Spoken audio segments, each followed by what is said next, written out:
Alright guys, BLM here, back with a new video. In this video, we'll be redoing a video I did earlier this year. I can't believe I'm already doing this, but we are going to be redoing my Big Brother top 10 players of all time. Obviously, now that we just finished with BB22, the second all-star season of the show, and with 16 players returning and getting more information about their games, I just felt like now was the time to update my top 10 player of all time list to accommodate for that season.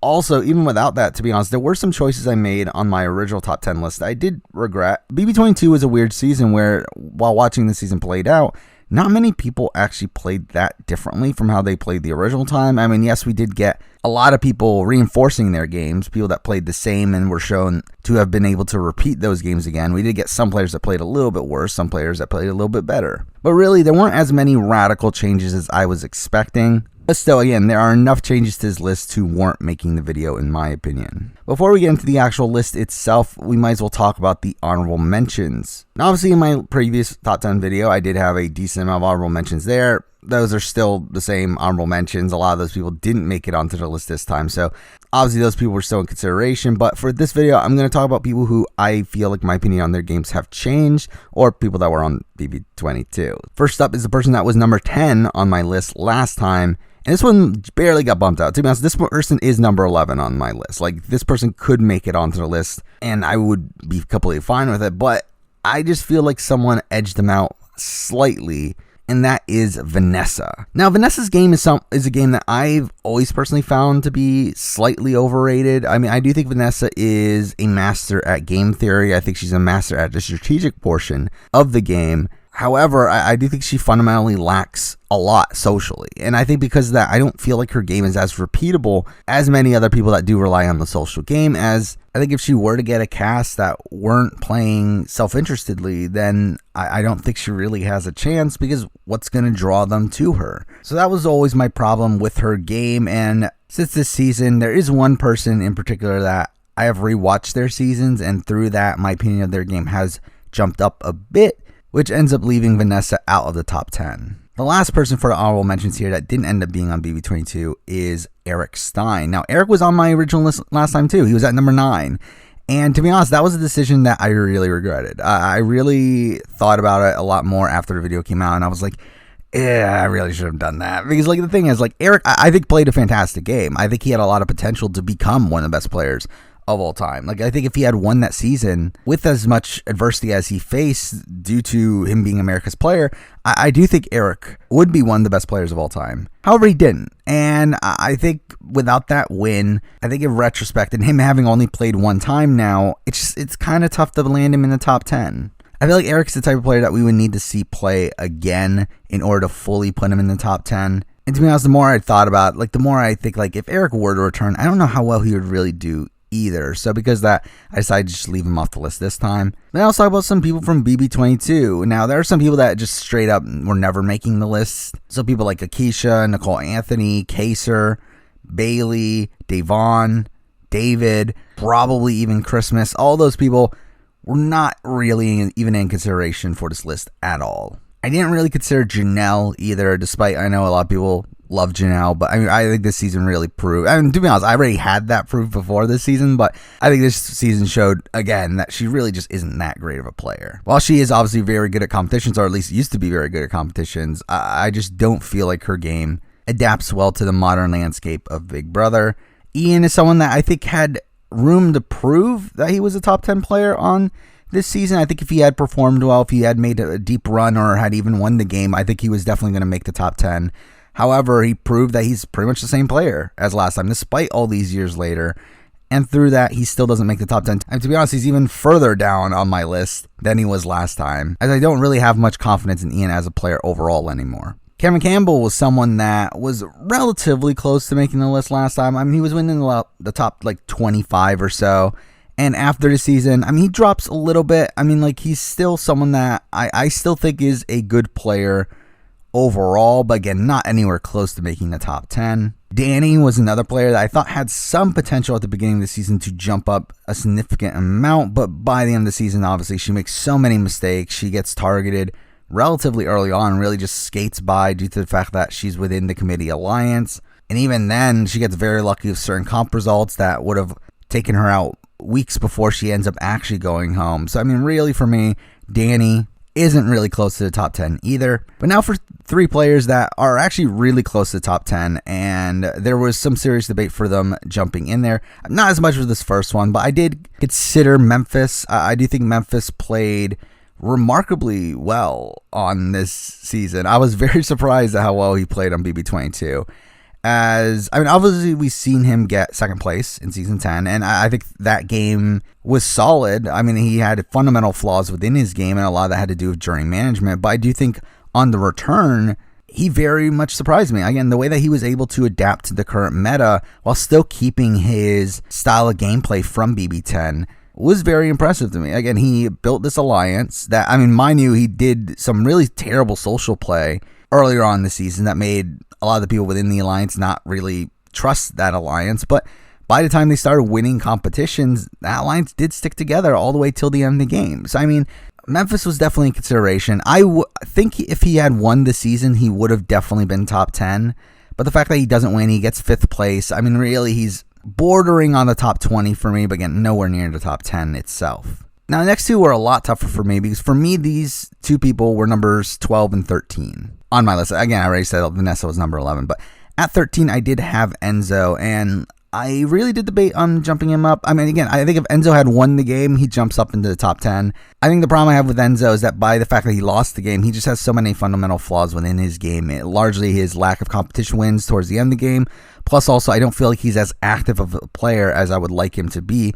But the fact that he gets 3rd place his first time, 2nd place his second time, playing pretty much the same game both times, I think really just shows how repeatable his game is. I think this season really proved just how masterful he is at making social bonds with people, and how masterful he is at getting people to not target him. The problem is he doesn't use those relationships to make moves within the game to better his positioning to win the game. It's like he betters his positioning to get to the end, but not to win. And I think that's a massive flaw within his game, and a lot of the reason why he's outside of the top 10 here. And at number 12, I did have Nicole Franzel. And this one was very, very close. Like, for me, again, Nicole, Vanessa, in the number 10 spot, they're really interchangeable. I mean, even last time I did the list, I had Nicole, I believe, at number 15. So, I mean, she has jumped up a little bit. It was never really that far away from making the top 10. And I feel like this season, again, just further cemented what I thought about her game. She is very good at surviving through the game. I mean, she's not necessarily the most dominant player we'll ever see. She's not necessarily the most comp winning person we'll ever see, but she's very good at managing her threat level. I think that's something that other players fundamentally lack within the game of Big Brother, is being able to lower their threat level to a point where they're not targeted, but still have a high enough threat level to the point where they could still win the game. I mean, obviously we know from Exit Press that Nicole had a very good shot of winning the game if she had gotten to the end. If she cuts Cody, she definitely wins. If she gets the end of Cody, she gets votes. I mean, I do think Nicole really cemented her position on the list here right outside the top 10. And the reason why she's not in the top 10 is because I think she has some really big issues. I think, first up, she isn't the greatest socially. I think she has a very good strategic mind. I think she, most of the time, knows what she's supposed to do in strategic situations. But due to her lack of social bond, she's not always able to execute on those ideals. I think also we have to factor in the fact that she's too loyal to her closest ally. We saw that in BB18 with Corey, where Corey more than likely beats her if they get to the end together, but she still tries to get him to the end, and it's only through the grace of Corey getting sniped out of the game that she does win the game. And then here on BB22, there's never really the opportunity for Cody to be sniped, and because of that, she would have taken Cody to the end and lose against him. So for me, that's a pretty big flaw in Nicole's game. That endgame stretch of BB18 was really just the definitive thing that left her off of the top 10 for me, because I think her and the person that's at number 10 are very, very close. I think they have similar style of wins, but Nicole, to me, got more lucky in the end game than that other person who positioned themselves to be in that winning position more actively, where Nicole just got lucky. So because of that, Nicole is off of the top 10 at number 12. And now on to the top 10 list. And again, I thought there were going to be more changes than what there actually are. The list here is actually 8 of the same people as my previous top 10. However, a lot of placements have changed within the top 10. So first I will start at number 10, and this is a new person. I've been talking about them for a little while in this video, mentioning him here and there, but here we go. The new person on the list is Jun for BB4. And again, I said this, that I recently, well, not recently at this point, but I mean, like, I have rewatched BB4 since I made my top 10 player video, and through that, I think I really gained a new respect for Jun's game.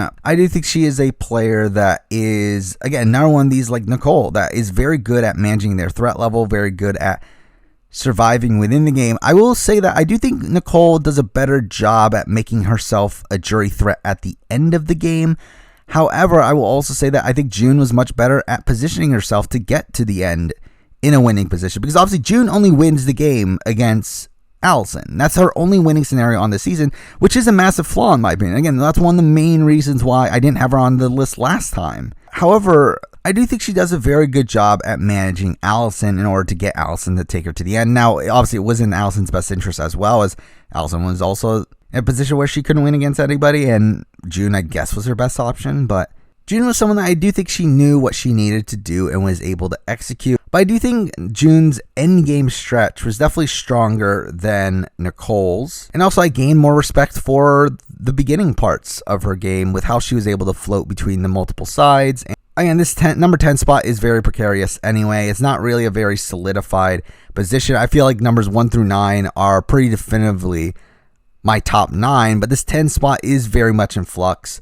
I decided to give it to Jun. Again, I wouldn't be upset if you say, oh, Vanessa's better, Nicole's better. That's fine, but I think those 3 spots are very interchangeable, but I decided to put Jun on the actual list this time. Now number 9, and as I said, I think these top 9 are pretty definitive. It's really just a matter of the placements. At number 9 here for me, I do have Danielle Reyes, and she pretty much stays the exact same as where she was last time. Last time she was at number 8. Obviously, there's one player that should be pretty obvious who that is, that has jumped up on the list since then, moving Danielle Reyes to number 9.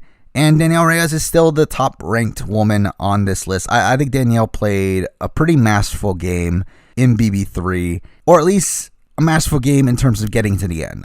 She obviously fundamentally flaws at managing the jury, especially on that particular season where the jury could watch her on the TV screen. And through that, I do think that cost her some jury votes. Now, if the jury had been sequestered, does she win anyway?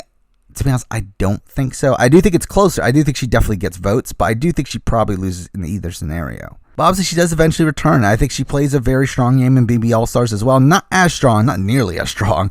I mean, definitely a flawed game in that season, but still, I think she really shows that she is a consistent player. She is a player that can play well on multiple seasons, and she's someone that I think if she were to return now, I would still feel pretty confident about her. And while I do think people like Vanessa or Maggie probably played more impressive individual games than Danielle, I feel like the evidence that we've seen from Danielle's career makes me a lot more confident of her as a player as a whole, as I feel like she is one of these players that knows where her optimal move is and is able to maneuver in order to get the optimal move to occur. And for me, Danielle kind of stays in the same spot as she was last time. She does land here at number 9. Now number 8 is another person that, again, has dropped on the list, largely due to a person from BB22 that jumped up, but also this person's placement has been switched with someone else's as well, so they did drop 2 spots here. At number 8 here, I do have Paul, who, I mean, my opinion on his game itself hasn't really changed. I mean, obviously in BB18, I do think he played a very, very messy game, but a game where he started to learn the game as he continued playing. Again, very early on, he was outside the majority alliance, is able to integrate himself within it after week 2, becomes very close to Pauly, and through that becomes a member of that core group that does eventually break apart, largely due to him flipping on that core group. But then after he flips, he ends up in a pretty bad situation until he's able to be picked up by Nicole and Corey. They become the new majority alliance, and he rides that for a few rounds, but then is back on the bottom when Victor gets taken out again, but he's able to win out from that point forward. Again, a very messy game, a game that had him on the bottom a lot, and in situations where I do think the return of Victor really helped him. Obviously, Victor returned to the game 2 times within the course of the season. I think both of those times, it gave him an extra buffer that he wouldn't have had if that wasn't the case. I mean, he does very blatantly get saved at the final 5 due to Victor being on the block against him. But I think in other scenarios as well, he much better his position in the game due to having Victor in the game.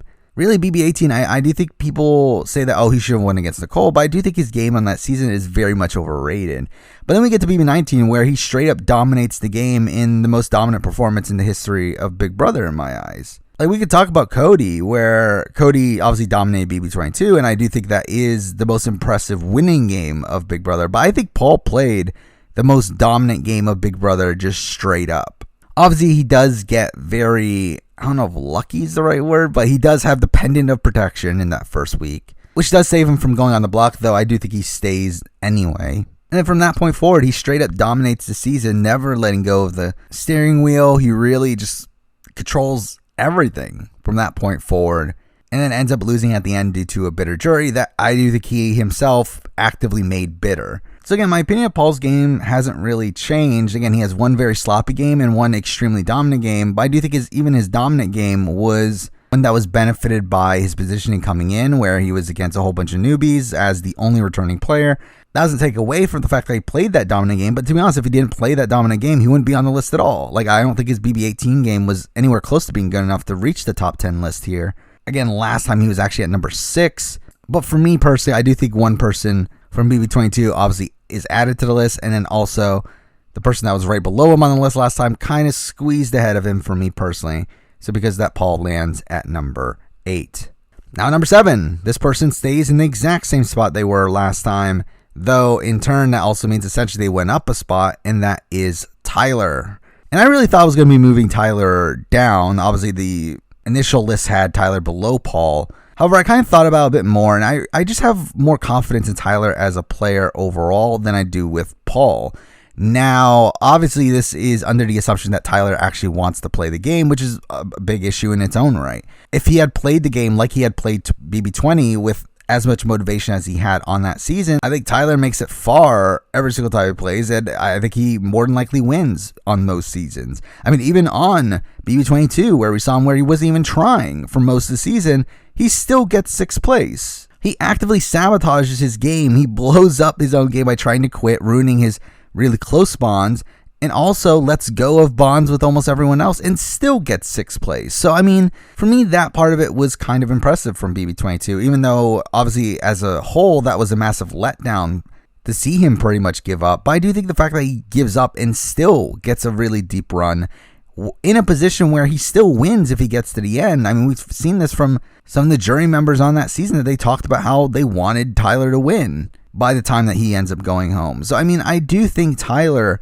on that season, despite there being the massive low of him wanting to quit, I do think as a whole, it has actually bumped up my opinion of his overall game slightly. And obviously his BB20 game is one of the best games ever played. I mean, it's one of the most dominant performances we've ever seen. In the first week, he pulls off this really insane move of getting Caitlyn to flip under the pretense that Sam's power is going to harm her game somehow, without actually giving her any details, but is still able to get Caitlyn to flip. Then convinces her the very next week to backdoor Swaggy C, who is someone who is a very close ally of hers.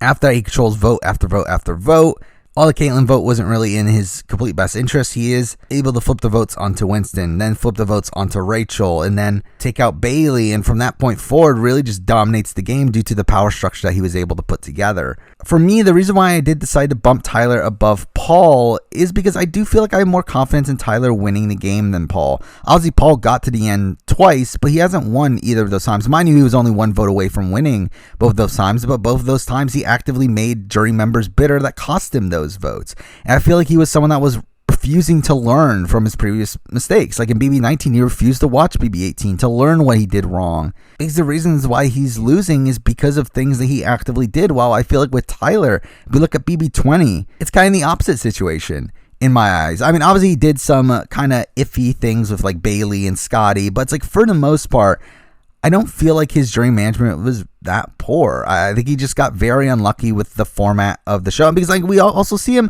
being able to convince Haley to vote for him at the last second. I think if he had been given more time, or if the jury had been allowed to talk after the questioning, I think more than likely Haley convinces Fessy to flip, and in that turn, Tyler wins the game. I feel a lot more confidence in Tyler being able to win a game of Big Brother than I do with Paul. And again, with his appearance in BB22, despite him wanting to quit the game, I do think he had some impressive elements of that game as well, where he's able to recover from David blowing up his game during week 3. He's able to flip Enzo, Bailey, and Davon against Danny at a point. And really, I do think overall he showed that he still has that game ability there. It's just a matter of whether or not he wants to play the game. So because of that, I say I land him here at number 7. Now, number 6, we have the biggest drop on the list from last time, and I regret making this person that high last time as well. I mean, by the time I was editing the video, I was like, I shouldn't have done that. But, well, this person drops from number 2 to number 6 here, and that person is Hayden. And the reason why I did that last time, I remember last time I really wanted the essentially definitive Big Brother player to be higher on the list. And by that, I mean the person that's most consistently going to do well in every season. This generic, athletic, white guy that has social ability and strategic ability, like that person. I want that type of person to be very high on the list. And obviously the best example of that, in my opinion, is Hayden. Or at least at the time was Hayden. So despite his actual gameplay not really representing a number 2 spot, just being within that archetype for me bumped him up on the list. However, I think since then, I've kind of realized, like, yeah, that was kind of a mistake. I mean, obviously, Hayden's still a great player. He's still number 6 on the list. Like, I do think he is very good physically, socially, and strategically. He won a lot of competitions. Socially, he had decent enough social bonds with everybody. I mean, I don't think he's, like, the best social player in the world. But, again, he's good enough. Strategically, he knew when to make the moves. He knew when to flip on the mat. He knew how to position himself in the end game. I do think overall, Hayden is the quintessential all-around good player. I think the thing that knocks him down a bit for me, I think when looking back on it, is the fact that he barely wins the game. He barely wins against Lane in a 4-3 vote. And while the 4 votes for him were very, very locked, I don't think that's a great position to be in. But really, there's not that much bad about Hayden's game as a whole. I mean, it's more so just I feel like other players are more actively good than him, where like he's just very solid in all aspects of the game. Well, I feel like the 5 players that we'll be talking about in a second just outshine him in certain aspects. So because that, again, Hayden, not bad player, very solid player still. He's still number 6 on the list. To be honest, he probably would be higher on the list again, like if he had played again. I think if we got more I mean, mind you, we have seen Survivor, but even then, like I think his Survivor game is actually pretty overrated, but I've talked about that in some Survivor videos. But I would like to see another appearance from Hayden if I were to ever put him higher on the list once again. Now, number 5. At number 5, we actually have the exact same placement as last time. Again, obviously with Hayden dropping down, you would think that would mean that this person jumps up. However, a player from BB22 jumped up, which means this person lands in the same spot. So at number 5, we do have Dr. Will. And I personally do think Dr. Will overall is a pretty overrated player. I mean, I think he's obviously a good player. He's number 5 on this list. But I think when we look at his individual games, I don't think they're nearly as impressive as a lot of people like to say. I mean, his BB7 game is really good. Obviously, he makes that massive flaw at the very end where it really opens it up for Janelle and Erica to turn on them. And through that, he eventually obviously gets taken out. But outside of that, I do think he plays that season very, very well. BB2, though, I think is a complete mess of a game. I really think his winning game in BB2 is kind of bad, to be honest. I think he plays from the bottom most this season, has no real control for a lot of it. He squeaks on by partially due to the deals that he was making, but also just because he was less of a threat than the other people, which, in my opinion, I think there's a complete difference between threat management and just actually being a smaller threat. Because Will shouldn't have won the jury vote. Like, at the point that he was being saved over and over again, he wasn't winning the jury vote. So he really wasn't a threat. That's completely different than someone who is a threat, but is able to lower their threat level to the other players, which is something that I think the remaining players on the list did better than Will. Again, Will is someone that doesn't win a jury vote on that season against anybody but probably Nicole and Hardy. However, even then, I think a large reason why he does win the jury vote is because those players, the jury members, got to watch the season. And on the season, obviously, Will's this really fun character. He's like going after the people that are running the game in Nicole and Hardy. And through that, I think he gains a lot of sympathy with the jury to the point where they want to vote for him at that point.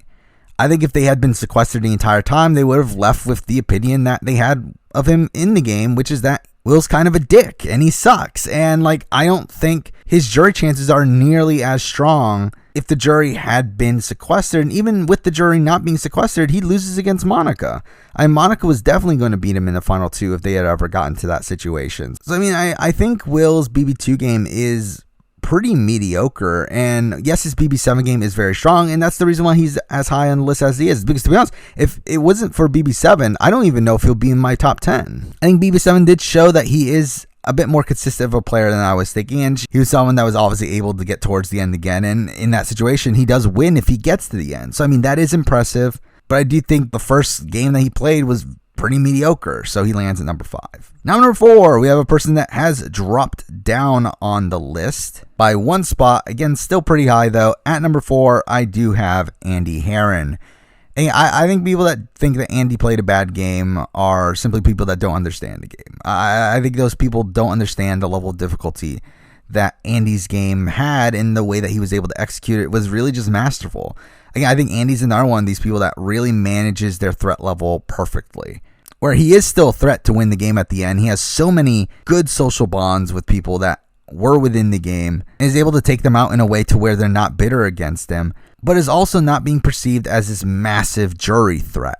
He's one of these players that dominates the game from behind the scenes. Like, he's not out in front, but he is the person that's kind of manipulating the people in charge to do what he wants them to do. He is the first person to bring up blindsiding Nick, and they're able to obviously execute that in week 2, which does greatly benefit his positioning. He was one of the players to start targeting Judd, and obviously, again, that happens, where Amanda and Helen blindside Judd, and when Judd returns, starts working with Andy again to work against Amanda. His execution of the Amanda blindside is really great, to the point where he confuses Alyssa and McCrae into thinking that they betrayed each other, instead of the fact that they obviously worked together and Andy was the one that betrayed them. And he executes that double eviction perfectly, where he's able to get McCrae to go after Alyssa and take her out. Again, the way that Andy was able to maneuver around the game was so impressive to me, dominating the game from behind the scenes while also never being in a position to where he goes home. He never needed to win competition. The only person he pisses off throughout the entire game was Judd, and even then, it's obviously that's not enough to really do much damage to his jury chances. For me, Andy played a pretty masterful game. The only reason he's not higher is, again, he's only played once, and my opinion of a couple other players have actually went up since then. That has caused Andy to drop down, but my opinion of Andy's game as a whole has largely just remained the same. Now, number 3, and this is where it gets pretty tough. For me, number 2 and number 3, very, very close. There's a real debate for me over which one was which. And to be honest, I don't even feel confident about it even now at who I have at number 3. But at number 3, I have decided to put Cody Calafiore. Obviously, the winner of BB22, the person that has jumped up significantly on the list. Mind you, I've never thought Cody was a bad player. I always thought Cody was a pretty good player. I think he just got very unlucky with the fact that due to him losing against Derrick at the end and taking Derrick to the end, he gets this stigma against him of him being a dumb player, a player that made this massive mistake. But it's really, I think most players would make the mistake that Cody did, and I think Cody was a lot more active in getting to the position that he was able to get to make that mistake. But also, I think if he hadn't made that mistake, I think he wins in almost any other jury scenario. I think against anybody but Derrick and possibly Frankie. But even then, I think Cody has a very good chance of winning the game. I do think his game in BB16 alone is actually pretty decent. He was already in my top 25 players coming into the season, but through this season, obviously, he completely dominated the game from beginning to end, had really no difficulty throughout the season, and obviously that was a massive jump up to number 3 here. I think he's played 2 extremely strong games, 2 pretty dominant games. Obviously, his first time he was dominant along with Derrick, where Derrick did outplay him at certain points in the game that caused him to lose the jury vote. But on this season, he was pretty much able to do the exact same thing with Enzo, but be able to outplay Enzo at every opportunity, and through that, win the jury vote here in dominant fashion. Again, he wins in a 9-0 vote, which is really impressive. Now, the question arises of why isn't he higher on the list? And it's not really due to anything Cody has done wrong. To be honest, again, I think of Cody's game very highly. I think he is a very consistent player. I think, again, he's part of this generic athletic white guy archetype that I think will do well on most occasions. And I think he's proven that now with his 2 runs in the game. However, I do think he still has a fatal flaw in him. I think he's too loyal. I think he is someone that, again, like obviously we saw as in BB16 where he was too loyal to Derrick, took Derrick to the end, despite Derrick probably being the only person on that season that beats him in a jury vote. In BB22, I think loyalty was another big factor in how he played the game. I mean, we see that in his endgame where he talks about how the way that he decided who he was going to take further into the game was based on how loyal he felt they were to him. And while obviously that's a much different situation because like he was already in a dominant position, he was already going to win a jury vote against almost everybody, I do think that is something that could definitely bite him in the butt on most other seasons.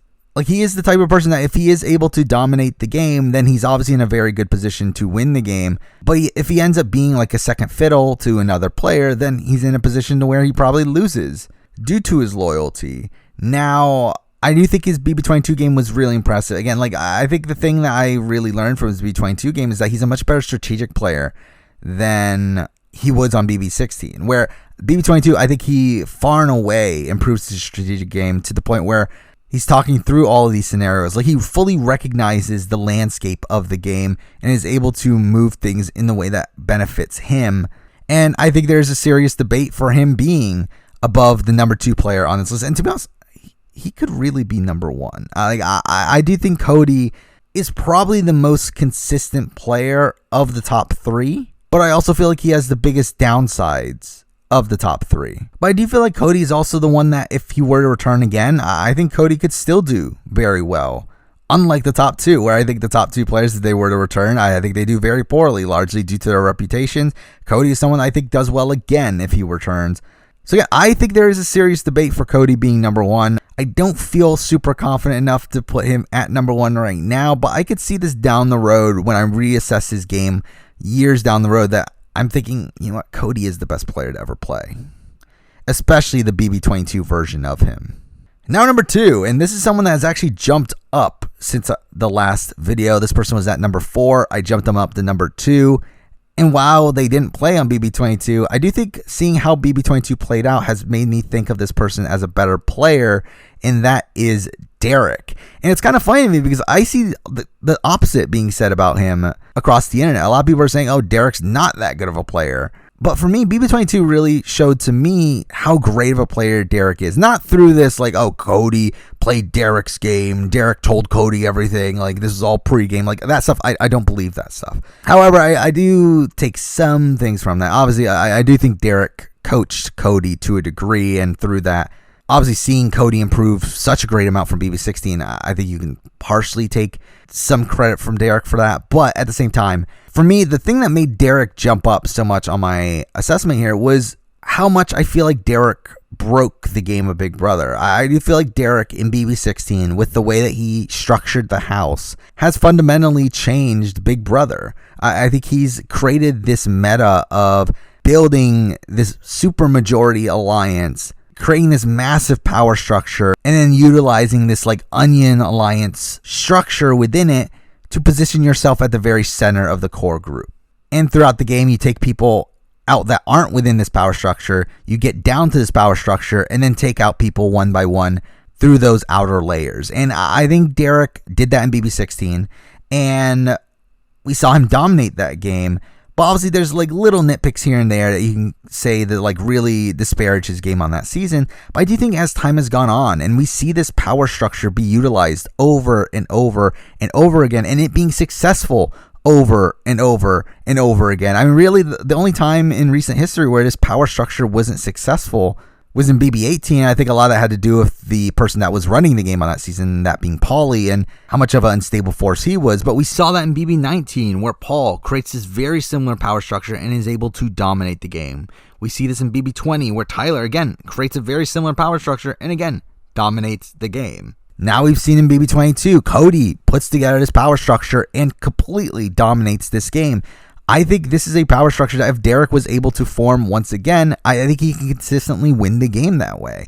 I think he's a master at jury management. I think he's a master at knowing how to outplay his opposition. Now, I do think he is a person that is probably too loyal to a degree. I do think he is someone that was always going to take Cody to the end. I think if he were to return, I think he's always going to take his ride or die to the end, but I do think he does a much better job at outplaying his ride or die along the way. Like, even though he takes someone that is harder to beat to the end, I think he guarantees that he can beat them through the actions that he makes before that. Derrick was able to just naturally do that, and I think through that gives me more indication that he would probably do that again on a return.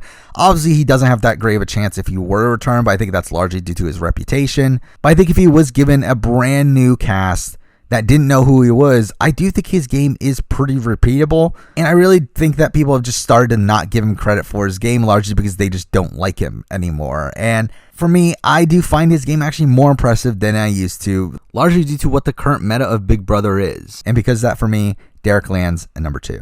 Now, number 1, it's still Dan.